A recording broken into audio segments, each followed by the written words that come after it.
کاک عەبدوڵڵا لە ڕانیە دەڵێ بەرنامەیەکی عەمەلیمان پێ بڵێ بۆ ئەوەی لە مانجی ڕەمەزاندا جێبەجێی بکەین.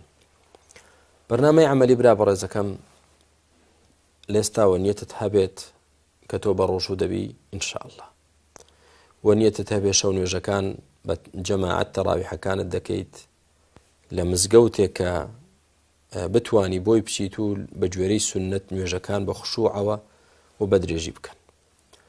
سێهەمیان زۆر لە خزمەت قورئاندا بە. مانجی ڕەمەزان شەهر ڕەمەضان الذي أنزل فيه القورآن.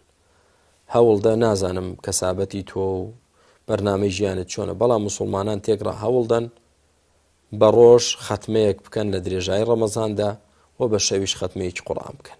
خوای گەورە یارمەتی دەری هەمومان بێت. و کەسانێک هەیە زیاتریش دەکەن کە نەشت توانی ڕۆژی جوزئێک هەر بخوێنی جوزئێ قورئان.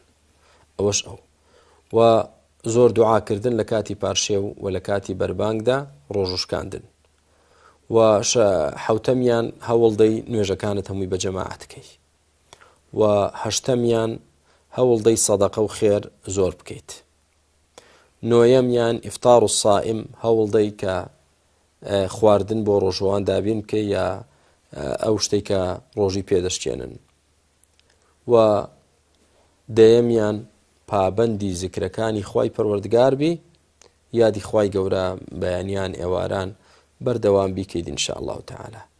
یعنی مە بە کورتی ئەم دەخاڵەت لەبیر نەچێ ئینشاء الله تعالی بەردەوام بی لەسەری ڕۆژانە لە مانجی ڕەمەزان. خوای گەورە یارمەتی دەری هەموو لایەکمان بێت.